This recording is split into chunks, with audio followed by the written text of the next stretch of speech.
importante nga bisita nga atong mahinabi live. I think importante ni siya, Chris, nga ato siyang mahinabi atong mapangutana because usa siya sa mi-file sa mi kandidato alang sa pagka-senador. So dapat lang atong ila-ilahon, no? Pero in fact, murag yato pa rin previous election gani nga hugon-hugon nga mudagan. Tagal kayo nawag nga padaganon. So magtagalog ka na kasi hindi makaintindi yung bisita natin sa may intindihan na siya. May naintindihan ba? Kadyot.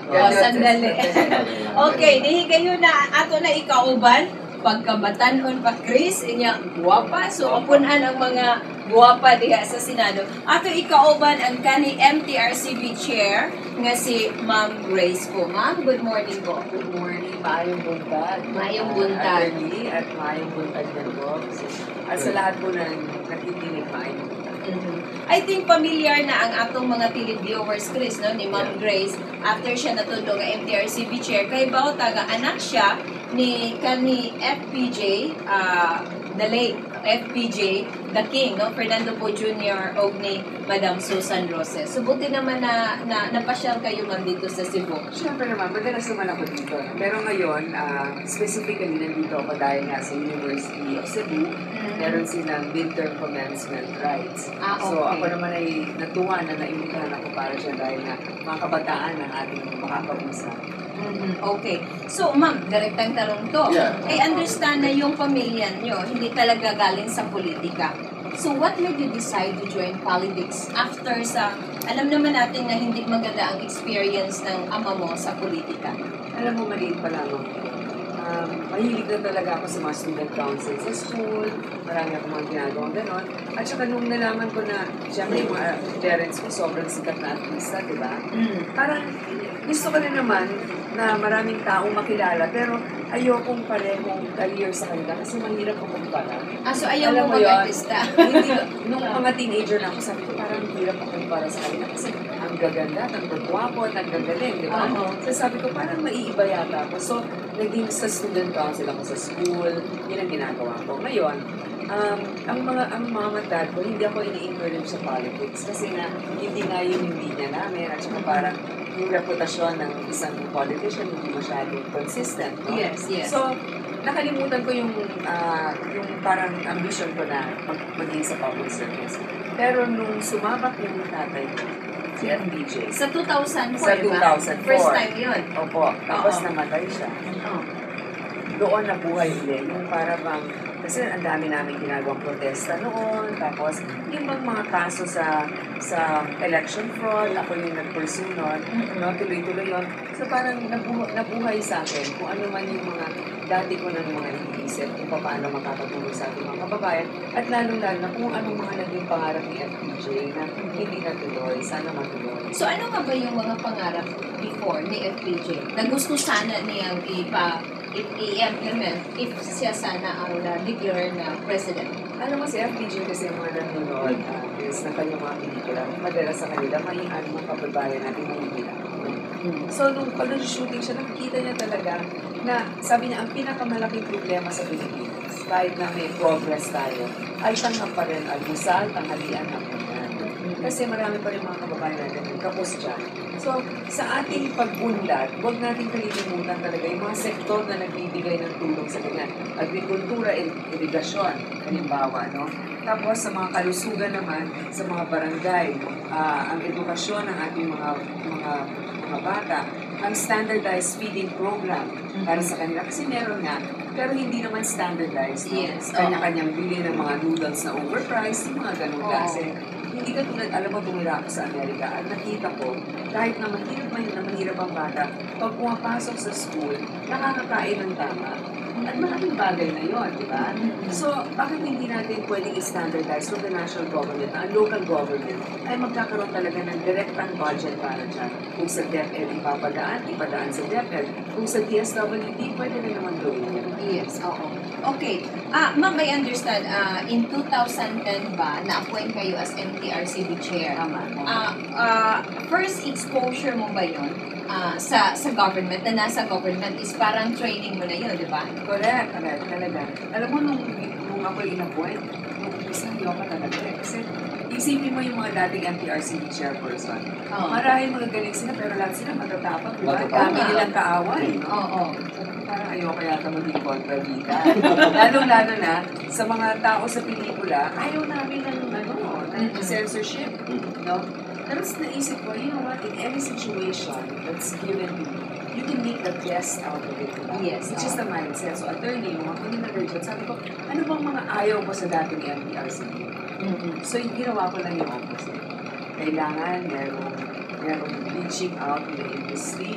Kailangan protektahan ng mga bata. Kasi tayo, we can watch anything what we want. We're adults. Diba? We're in a democratic country. But it's the kids. At yung pinapalabas, my mom na is in a teleserye, di ba? Walang hanggan. And I love watching it. And a lot of people watch it. But then, may mga episodes ang walang hanggan na nilalagyan ng SPG, strong parental guidance, kasi siguro si Daniel magbubugbog o may mga gano'n. So sabi ko, okay lang naman na ipalabas yan, pero bigyan natin ng angkop na babala ng mga magulang. Kasi imagine, ikaw nanay ka, tapos makita mo PG lang, okay lang pala yan. Tapos makita mo, nagpapakita ng drugs or nagpapakita. It's not fair for parents who are very careful about raising their children. Yes. Kasi alam natin, grabe ang influence ng television. Diba? Sa mga bata. Yung anak ko nga eh. Meron na akong anak yung 6 years old. Kaso lang Nickelodeon yung pero grabe talaga ang influence ng television pati sa mga toys, ganyan. So, ma'am, bakit iniba natin from simple na parental guidance, ginawa nating SPG? Strong parental guidance. Strong or striktong patubay, diba? Kasi naman, katawa-tawa please. For example, mga shows na Junior Master Chef, parental guidance, no? Kasi may tutulog. Tapos, sasabihin mong The Bachelor. Sa, di ba, meron yung The Bachelor. O kaya, sabihin natin, yung mga ibang shows na face-to-face. Sabihin natin, Oo, diba? yung face-to-face. Hindi mo pwedeng parental guidance lang yun kasi minsan they can break out into fights, Yes, diba? yes. So parents have to be forewarned. Tapos katulad yan, meron na akong marami yan. Alam mo yung population natin, 34%, ages 0 to 14 years old. 34% are young kids. Yes, And yet when you watch TV, you hardly see, except for cartoons, a show that really caters to the development of a kid's mind. Diba? So, yun yung mga concerns talaga. Yung sobrang sexy yan. Yung sa Yung sa non-time show, di ba? Yung giling-giling. Oo. Mga ganyan. Di ba yung Parental guidance yun. Kasi, actually, 1960s pa lang, meron mga go-go dancers na mini-mini skirting na. So, pinulong namin sila. Sabi namin, sige na nga, democratic tayo. Hindi man pwedeng lahat, babantay natin. Hindi naman kami sastre. Hindi naman namin sabihin, hindi ka habaan yung banda mo, no? Pero sinasabi namin, cameraman, director, maawa naman kayo sa mga babae, no? Pag sumasayaw na gano'n, huwag na ninyo i-close up yung likuran o yung masyado yung harapan. Huwag ninyo dagdagan pa ng mali siya. Kung talagang gusto niyo entertainment and art's sake, don't make it malicious. Focus natin.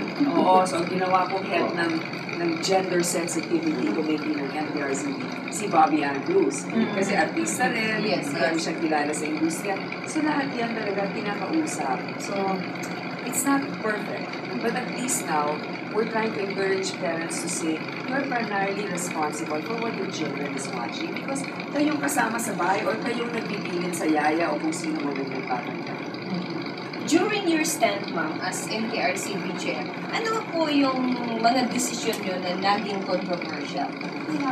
Marami rin. Pero, unang-una na, yung isang show na merong batang pinasayaw. Oo nga, oo. Diba, yun ba yung nasuspend? Nasuspend show?